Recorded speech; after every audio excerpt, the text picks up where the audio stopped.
नमस्कार, मी सुप्रिया. तर मी आज तुमच्यासाठी घेऊन आले भेजा फ्राय रेसिपी. तर इथे लागणारं साहित्य घेतलेलं आहे: कांदा, मिरची, कढीपत्ता, कोथिंबीर, टोमॅटो आणि आलं लसूण पेस्ट आणि मेन म्हणजे भेजा.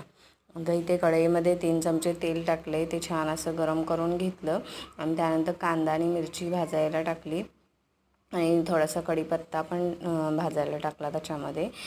कढीपत्ता टाकण्याचं कारण म्हणजे भेजाला एक उग्र वास असतो, तो निघून जाण्यासाठी.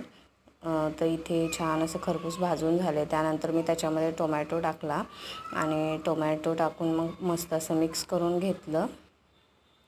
ते पण त्याला पण एक वाफ काढून घ्यायची आणि त्यानंतर मग आलं लसूण पेस्ट टाकायची आणि पुन्हा एकदा मिक्स करून घ्यायचं.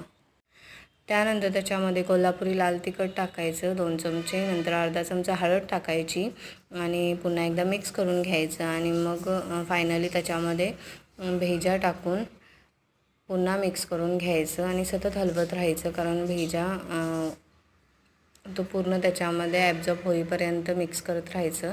त्यानंतर चवीनुसार मीठ टाकायचं आणि शेवटी त्याच्यामध्ये कोथिंबीर टाकायची आणि पुन्हा एकदा मिक्स करून घ्यायचं.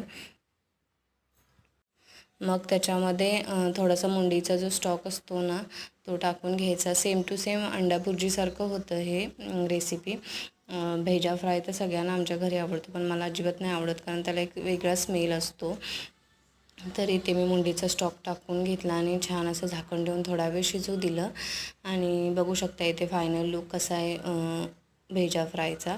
तर मी ते एका भांड्यामध्ये काढून घेते, बघू शकता. आणि कसा वाटला व्हिडिओ नक्की कमेंट करून सांगा आणि कशी वाटली रेसिपी ते सुद्धा सांगा. चला तर मग पुन्हा भेटू आणखी एका नवीन व्हिडिओमध्ये. आणि चॅनेलला जर कुणी सबस्क्राईब केलं नसेल तर नक्की सबस्क्राईब करा. चला तर मग बाय.